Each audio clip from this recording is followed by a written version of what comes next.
Hello, everybody. Would you like to take a walk with me all the way from Anvil up until Skingrad? Because I think that I'm just gonna go on a walk.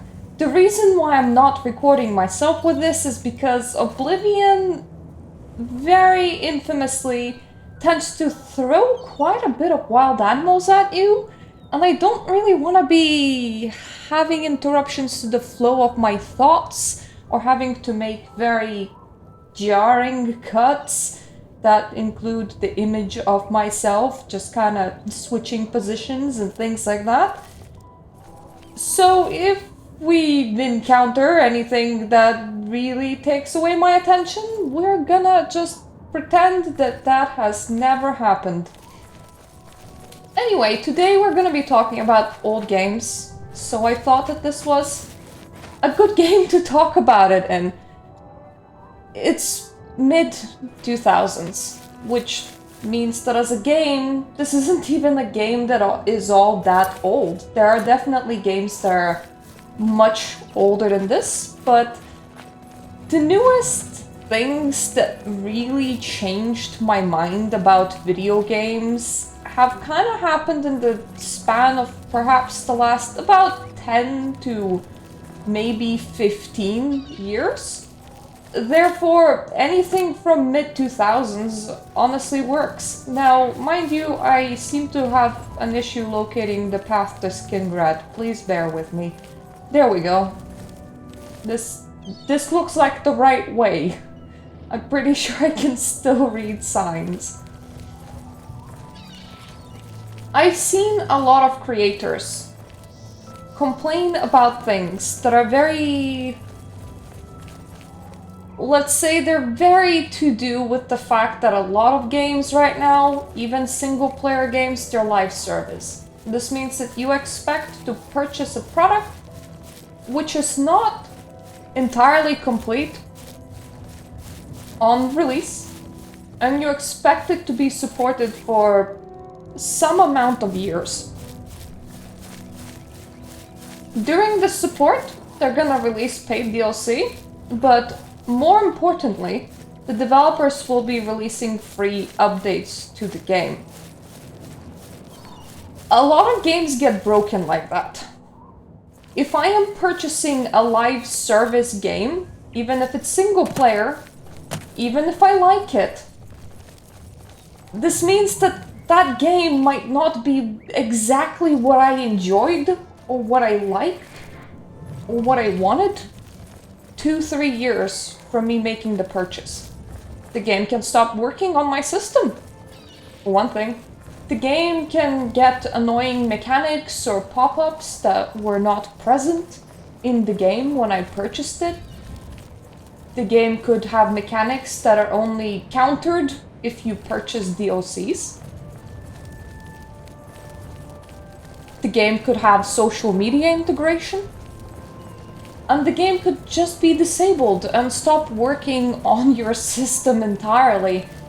You see it quite a lot these days, especially with how politics are not very stable, and there's quite a few things, well, more like programs on phones, apps and games that get shut off in the USA without a second bit of notice.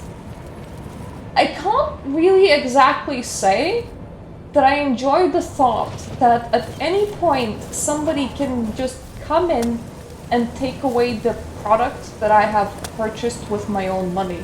Nor do I enjoy the thought that something that I was enjoying and I did like, I might suddenly lose the aspects that I liked about the game. What if my personal favorite aspects were something that community complained about and they get changed and there's no way to re-roll an update? Your games update automatically. It's not like I can just choose not to buy a DLC, because I can't do that. With game updates, with live service updates, I can't undo an update, and I definitely can't undo like 10 updates. And what if I do want to get DLC for my game? Mister, please, I'm talking here, so now I'm just gonna run for a while. Not walk, just run.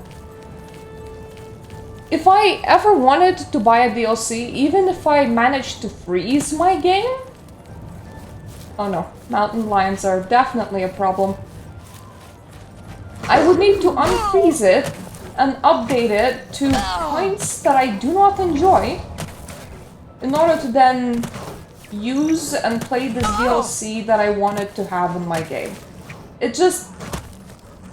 It's a lot of hassle. Now, let me show you something that is impossible in a lot of new games. This is called a console. How many new games do you know that sell nowadays with some sort of access to microtransactions, even if they're single player? Shadow of Mordor comes to mind, but also Devil May Cry series like to do it. Just buy some upgrades that let you like redo some fights. Buy extra tries that make you not restart from the start. You know what breaks that? Access to a console. Because you can use cheats. And you can make your game into whatever you want it to be. So nowadays, the games, they don't tend to have a console. Why would they have a console? They can sell that back to you. Unless we have a console right here, let's just try something. Ah, much better. Ah, why would a lion annoy me if I can just kill all commands? And then what do you have? Of course you have a lion's pelt. What else would you have? Anyways, back to traversing our jolly way. It's not something that you tend to be able to do in a lot of new games that are releasing these days.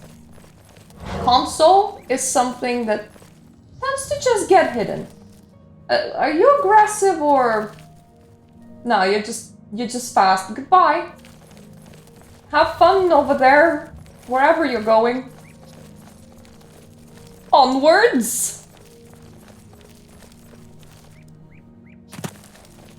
Because of these combined aspects, I know that this never used to be the case when buying games in history, because we didn't really have a way to converse with each other and figure out which game is good and which game is bad, so you kind of bought games based on advertised features. But nowadays, you can watch other people play video games. You can watch other people have opinions on video games, which means that by the time you're purchasing a 20-year-old title, 30-year-old title, something that would actually count as an old game, you know what you're getting. There aren't exactly any big surprises left. Therefore, you can't really get tricked by getting an old game. You entirely knew what you were purchasing, and whatever you were purchasing is what you're gonna get. There's not gonna be any sneaky updates, there's not gonna be any limits to the accessibility of the game. You know what you're playing with. And oftentimes, another thing that happens in old video games is they won't necessarily receive balance patches.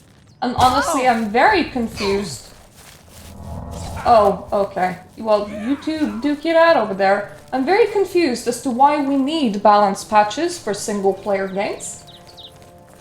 But when it comes to new games, one thing that happens quite often is that developers decide that the game is somehow unbalanced. There's an item that's too OP, there's a build that's too OP, there's a skill that's too OP. It's time for that to be put down a little, and for that whole strategy that other people decided to build inside a video game to just be entirely removed. Because it was unbalanced. Now, with older games, nobody bothered to do that. If something was unbalanced, it stayed unbalanced. It's why you can see some very funny jumping builds in Morrowind, or very funny alchemy builds in Morrowind. I actually saw an entirely invulnerable build in Oblivion, where no damage can hurt you. And that's the thing, these kind of meme builds, they're mostly available in old games. In old games with communities that really love them, that love them enough in order to spend the time experimenting, figuring out where the items are and what you can do with the items that are available inside the game. You will see a lot less of this in new games, or if there is a build that kind of sounds fun and meme-worthy and not like a legitimate thing that keeps the game difficulty at what the game difficulty is supposed to be, it might be something that you'll enjoy for a couple of months, and then it's gonna just get taken away from you. You know, those pesky updates to a game after the game releases that are currently almost an expected thing. What I'm saying is, you don't get that with old games. You're free to do whatever the heck you want, which also includes some old games that have very big and expanded modding communities. You don't need to worry about an update from a developer breaking your game and breaking your mods. You install the mods, you can keep them for the rest of your life. You can keep said mods for as long as you want. They're not gonna change. Nothing about your game is gonna change. In fact, you can save and you can come back to the game years later and still have your save. Let me just scroll down a little bit, see if... There you go. When I logged into Oblivion, and I started playing a little bit over my Christmas break, what I found was a 10-year-old save. It's just there. It was sitting there waiting for me to come back.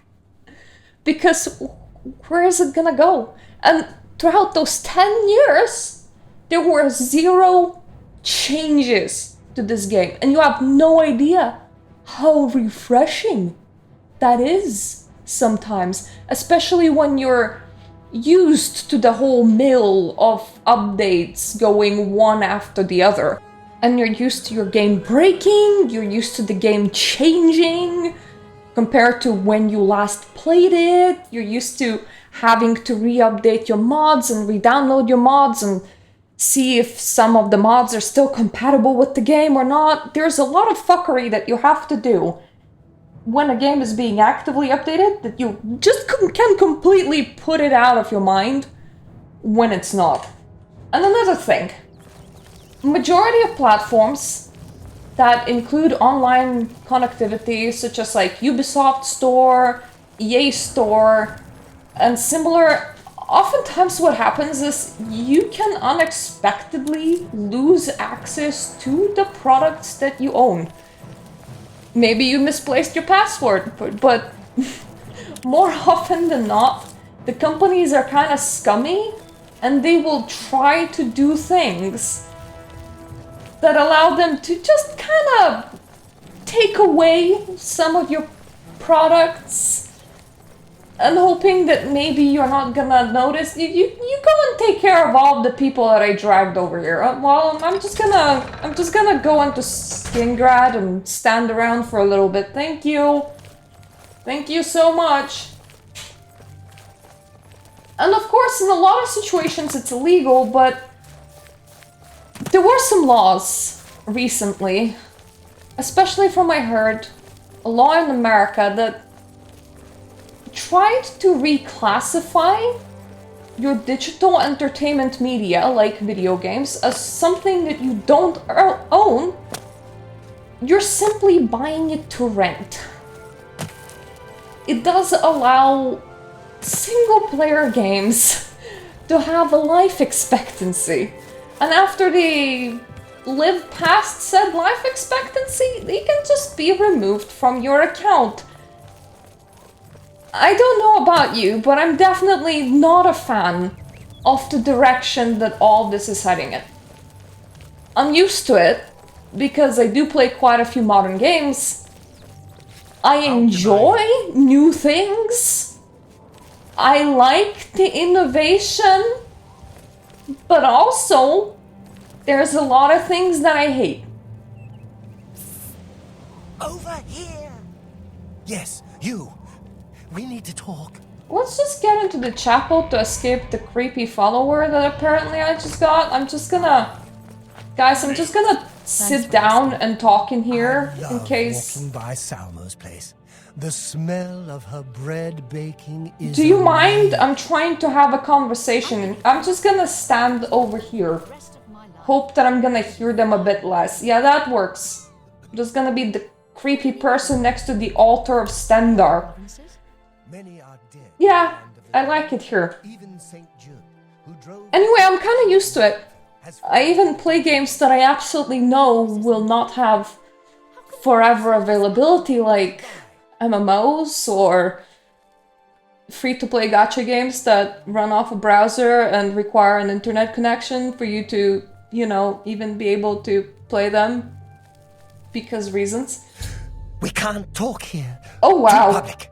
Meet me behind the great chapel at midnight. Don't let anyone follow you. I'll make it worth your while. Glance here, please. Leave me alone. Thank you. That jump scared me. I'm not a radical. I don't go shun all of the new innovations inside gaming. What I say is that we used to have a point in gaming where you actually owned what you purchased. You knew what you purchased. The product did not change. It lived inside your house. You could copy it over to different CDs when the CD had an expiry date and started to, you know, die, or in case you wanted to have a bit of backup. You could disassemble the thing code-wise. You could cheat. You could make funny exploity builds. Nobody gave a shit. It was a single-player game. Same way that you can have a single-player book and the author does not break into your house in order to write a new ending in it. You can have a single-player game that's just its own closed story. And you can replay through it however you want. You might need to fiddle with it in order to make it run well on new hardware. That happens, but there are very passionate communities that do just that with a lot of games. But outside of that, it is yours. You have it. And it's not ever gonna change. And that is such a thing that we lost. It's not a thing that's normal anymore. It's not a thing that's easy to encounter anymore. It's a thing that's gone and lives on only in old games. Which often, with some of them, you can get them through legitimate services, but others only live in discs, sometimes even something bit less than a disc, and you actually have to buy it from somebody else on eBay because they're not getting replicated anymore. But on the upside, you have it. It is yours. You get to keep it. Why are we staring at my boobs, please? And that is why I love old, dead, single-player games. It is like 2010s where the change slowly starts coming into place. So games that are produced before that point, they just hold a special place in my heart. It is also why I decided to journey through quite a few retro games on this channel, and that's what I'm doing with my time streaming. So if you want to see some of that, look around this channel, see if you can find the appropriate playthroughs. if you want to hear more opinions about games, the occult, and tabletops, consider subscribing, as I'm currently uploading about 3 times a week. Just make sure that the content is something that you desire. And also tell me what is your opinion about the state of current gaming media. Do you have an appreciation of games? And if you do, from which decade in particular?